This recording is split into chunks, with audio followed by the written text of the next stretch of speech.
Hi everyone, welcome back. ಎಲ್ಲ CET ವಿದ್ಯಾರ್ಥಿಗಳಿಗೆ ನಮ್ಮ ಚಾನಲ್ಗೆ ಸ್ವಾಗತ ಸುಸ್ವಾಗತ. CET ಪರೀಕ್ಷೆ ಬಂದ್ಬಿಟ್ಟು ಗೊಂದಲ, ಹೊಸ ಮಾಹಿತಿ ಕೂಡ ಬಂದಿದೆ, ಅದನ್ನು ತಿಳಿಸ್ಕೊಡ್ತೀವಿ. ಚಾನಲ್ಗೆ ಸಬ್ಸ್ಕ್ರೈಬ್ ಆಗಿ. ವಿಡಿಯೋ ಇಷ್ಟ ಆದರೆ ಲೈಕ್ ಮಾಡಿ. ಇಲ್ಲಿ ಬಂದ್ಬಿಟ್ಟು ಹೊಸ ಸಮಸ್ಯೆ ಎದುರಿಸ್ತಾ ಇದೆ. ಇಲ್ಲಿ ICSE ಸಿಲೆಬಸ್ ವಿದ್ಯಾರ್ಥಿಗಳಿಗೆ ಆ ಪ್ರಶ್ನೆಗಳನ್ನು ಸೇರ್ಪಡೆ ಮಾಡಿದರೆ ಅವರಿಗೆ ಅನುಕೂಲ ಆಗೋಕ್ಕೆ ಮಾಡಿದ್ದಾರೆ ಅಂತ ಮಾಹಿತಿ ಬರ್ತಾ ಇದೆ. ಇಲ್ಲಿ ಪಠ್ಯ ಕ್ರಮಕ್ಕೆ ಸಂಬಂಧಪಟ್ಟಂತೆ ICSE ವಿದ್ಯಾರ್ಥಿಗಳಿಗೆ ಅನುಕೂಲ ಮಾಡುವ ಹಾಗೆ ಹುನ್ನಾರ ನಡೆಸ್ತಾ ಇದೆ ಅಂತೇಳಿ ಅನುಮಾನ ಕೂಡ ಬಂದಿದೆ.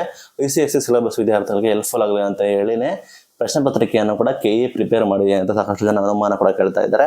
ಪ್ರಕಾರಗಳ ಹಿಂದೆ ಕಾಣದ ಕೈಗಳು ಕೂಡ ಕೆಲಸ ಮಾಡ್ತಾ ಇದ್ದಾವೆ.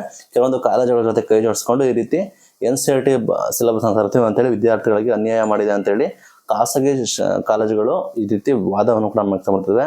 ಪಾಲಕರು ವಿದ್ಯಾರ್ಥಿಗಳು ಅಸಮಾಧಾನ ಕೂಡ ವ್ಯಕ್ತಪಡಿಸ್ತಾ ಇದ್ದಾರೆ. ಉಪನ್ಯಾಸಕರ ವಲಯದಲ್ಲಿ ಪ್ರಕಾರ ಹೊಸ ಪ್ರಶ್ನೆ ಪತ್ರಿಕೆ ತಯಾರಿಸುವುದೇ ಅನುಮಾನ. ನಿಜವಾಗಿಯೂ ಈ ವರ್ಷ ಪ್ರಾಧಿಕಾರ ಹೊಸ ಪ್ರಶ್ನೆ ಪತ್ರಿಕೆನ ತಯಾರು ಮಾಡಿದೆಯೋ ಇಲ್ವೋ ಅಂತಾನೆ ಗೊತ್ತಿಲ್ಲ. ಯಾಕಂದ್ರೆ ಯಾವುದೇ ಸಮಿತಿ ರಚನೆ ಮಾಡಿಲ್ಲ, ತಯಾರು ಕೂಡ ಮಾಡಿಲ್ಲ. ಏಕಾಏಕಿ ಏನಾದರೂ ಪರೀಕ್ಷಣೆ ಆಗಿದೆ ಅಂತ ಪರಿಶೀಲನೆ ಮಾಡಲಿ ಏನಿಲ್ಲ. ಪ್ರಶ್ನೆ ಪತ್ರಿಕೆ ರಚನಾ ಸಮಿತಿಗೆ ಅನುಭವಿ PU ಉಪನ್ಯಾಸಕರ ರಚನೆ ಮಾಡಿದ್ರಂತೆ. ಆದರೂ ಕೂಡ ಈ ರೀತಿ ಯಾಕೆ ಆಯಿತು ಅಂತ ಹೇಳಿ ಸಾಕಷ್ಟು ವಿದ್ಯಾರ್ಥಿಗಳಿಗೆ ಕಾಡ್ತಾ ಇದೆ. ಈ ರೀತಿ ಯಾಕೆ ಆಯಿತು ಅಂತ ಇಂದು ಪ್ರತಿಭಟನೆ. ವಿದ್ಯಾರ್ಥಿಗಳಿಗೆ ಈ ರೀತಿ ಸಮಸ್ಯೆ ಆಗಿರೋ ಪ್ರಕಾರ ಇದರ ಬಗ್ಗೆ ನ್ಯಾಯ ಒದಗಿಸ್ಬೇಕಂತ ABVP ಅವರು ಸೋಮವಾರ KE ಆಫೀಸ್ನಲ್ಲಿ ಪ್ರತಿಭಟನೆ ಕೂಡ ಮಾಡ್ತಾ ಇದ್ದಾರೆ. ಇಂದು ಪ್ರತಿಭಟನೆ ಕೂಡ ಮಾಡ್ತಾ ಇದ್ದಾರೆ.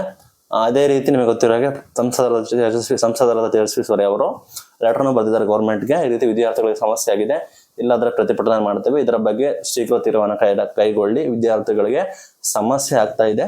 ಈ ರೀತಿ ಏಕಾಏಕಿ ಬೇಕಾಬಿಟ್ಟಿ ಪ್ರಶ್ನೆ ಪತ್ರಿಕೆ ಮಾಡಿಕೊಂಡು ವಿದ್ಯಾರ್ಥಿಗಳಿಗೆ ಸಮಸ್ಯೆ ಕೊಡುವುದು ಸರಿಯಲ್ಲ ಅಂತೇಳಿ ಅವರು ಕೂಡ ವ್ಯಕ್ತಪಡಿಸಿದ್ದಾರೆ. ಈ ರೀತಿ ಕಾರಣದ ಕೈಗೊಳ್ಳೋದ್ರಿಂದ ವಿದ್ಯಾರ್ಥಿಗಳನ್ನ ಬಲಿಪಶು ಮಾಡ್ತಾ ಇದ್ದಾರೆ. ICSE ವಿದ್ಯಾರ್ಥಿಗಳಿಗೆ, ICSE ಸಿಲೆಬಸ್ ಬಂದಿರೋ ವಿದ್ಯಾರ್ಥಿಗಳಿಗೆ ಅನುಕೂಲವಾಗೋ ರೀತಿಯೇ ಪ್ರಶ್ನೆ ಪತ್ರಿಕೆ ತಯಾರಿ ಮಾಡ್ಕೊಂಡಿದ್ದಾರೆ ಅಂತೇಳಿ ಆರೋಪ ಕೂಡ ಬರ್ತಾ ಇದೆ. ಇದು ಇವತ್ತಿನ ವಿಡಿಯೋ. Thank you.